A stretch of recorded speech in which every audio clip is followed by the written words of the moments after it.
Assalamualaikum warahmatullahi wabarakatuh. Baiklah, pada kesempatan kali ini saya akan menjelaskan materi tentang current liabilities atau hutang lancar ataupun biasanya juga disebut sebagai kewajiban lancar part 1. Yang mana current liabilities ini akan saya bagi ke dalam 3 part karena terlalu banyak materi yang harus dibahas. Baiklah, kita masuk kepada materinya. Yang pertama, current liabilities atau kewajiban lancar. Current liabilities ini timbul akibat penerimaan barang ataupun jasa pada masa lalu yang jatuh tempo pembayarannya dalam jangka waktu satu siklus normal operasi perusahaan atau dalam jangka waktu 1 tahun atau biasa juga disebut sebagai hutang jangka pendek. Kenapa jangka pendek? Karena waktunya itu kurang atau sama dari 1 tahun. Selanjutnya ada tipe-tipe dari current liabilities. Yang pertama ada account payable, yang kedua ada notes payable, yang ketiga ada current maturities of long-term debt, yang keempat ada short-term obligation expected to be refinanced, yang kelima ada dividends payable, yang keenam customer advance dan deposit, yang ketujuh unearned net revenues, yang kedelapan sales and value added tax payable, yang ke-9 income tax payable, yang ke-10 employee yang related to liabilities. Yang mana pada part 1 ini kita akan membahas materi dari nomor 1 sampai nomor 6. Dan untuk part 2 akan membahas dari nomor 7 sampai nomor 10. Sedangkan untuk part 3 itu ada tambahan dari materi yang ada yang 10 ini ada tambahannya. Baiklah, akan kita bahas satu persatu, yaitu yang pertama account payable. Account payable ini timbul akibat dari penerimaan ataupun perolehan barang dagang secara kredit ataupun penerimaan jasa yang dibayar di kemudian hari.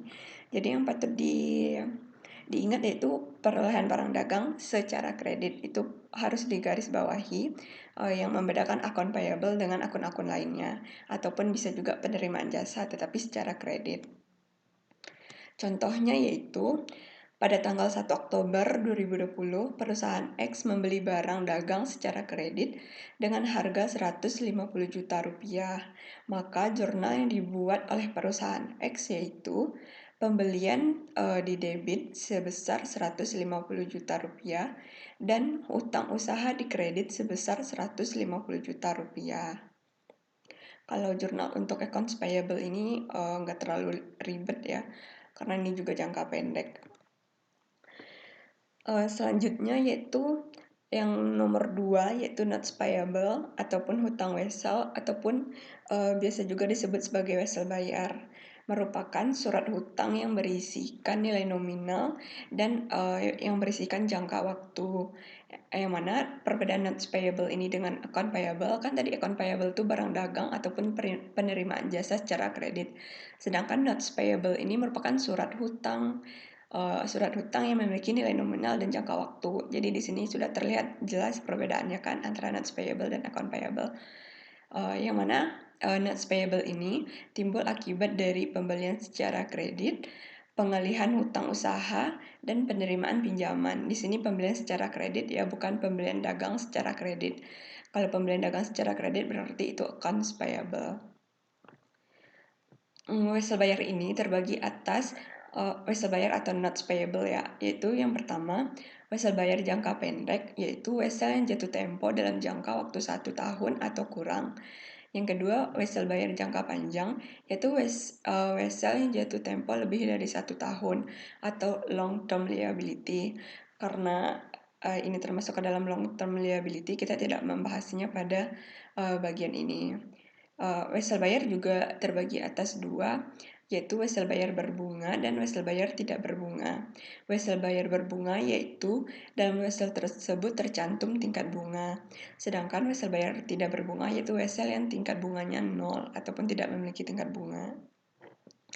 Contohnya yaitu PT ABC menerima pinjaman dari bank sebesar 100 juta rupiah pada tanggal 1 Maret 2020. Maka dari itu PT ABC menerbitkan selembar wesel dengan nominal 100 juta rupiah dengan tingkat bunga 6% dan jangka waktu 4 bulan. Maka jurnal yang dibuat PT ABC pada tanggal 1 Maret 2020, 1 Maret ini kan tanggal penerbitan wesel kan, yang ini penerbitan wesel. Maka perlu dilakukan pencatatan, yaitu dengan jurnal sebagai berikut, yaitu kas di debit sebesar 100 juta dan notes payable di kredit sebesar 100 juta. Dan apabila PT ABC menyusun laporan semi-anual atau setengah tahun, maka jurnal penyesuaiannya yaitu kan di sini laporannya dibuat pada tanggal 30 Juni. Kenapa pada tanggal 30 Juni? Karena kan di sini dibilang perusahaan tersebut membuat laporan semi-anual ataupun setengah tahun. Setengah tahun itu kan 3 bulan, berarti 6 bulan maksudnya kan. 6 bulan berarti kalau 6 bulan tuh terakhirnya sebesar 30 Juni 2020. Kalau perusahaan tidak membuat laporan semi-anual berarti laporannya dibuat pada tanggal 31 Desember 2020. Tapi karena pada soal ini perusahaan membuat laporan semi-anual, maka terjadilah penyesuaian pada tanggal 30 Juni 2020, yang mana jurnalnya yaitu interest expense di debit sebesar 2 juta dan interest payable atau hutang bunga di kredit sebesar 2 juta. 2 juta ini didapatkan dari 100 juta yaitu nilai nominal wesel yang tadi yang disebutkan pada soal sebelumnya, dikali 6% yaitu tingkat bunga, dan dikali 4/12. Kenapa? Karena 4/12, karena dari Maret ke Juni itu kan 4 bulan, maka dikalikan dengan 4. Dan kenapa dibagi 12? Karena bunga 6% ini kan untuk setahun. Maka ini harus dibagi dengan setahun. Maka dibagi dengan 12 dan didapatkanlah 2 juta. Selanjutnya itu pembuatan jurnal pada saat jatuh tempo ataupun pada saat pelunasan wesel. Kan tadi pelunasan jangka waktunya 4 bulan. Penghitungan 4 bulannya berarti jatuh temponya pada 1 Juli 2020. Maka dibuatlah jurnal sebagai berikut, yaitu notes payable sebesar 100 juta di debit, interest payable sebesar 2 juta di debit, dan kas 102 juta di kredit, merupakan penjumlahan dari notes payable dan bunga yang harus dibayar pada saat jatuh tempo. Selanjutnya yang ketiga yaitu current maturities of long-term debt, yaitu liabilitas jangka panjang yang jatuh tempo pada tahun berjalan dan akan direplasi menjadi liabilitas lancar. Sebenarnya current maturities ini termasuk ke dalam liabilitas jangka panjang, tetapi karena jatuh tempo pada tahun berjalan, maka current maturities ini jadi masuk ke dalam liabilitas jangka pendek.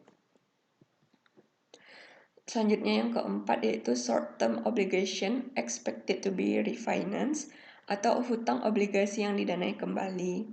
Secara umum, hutang obligasi termasuk ke dalam liabilitas jangka panjang.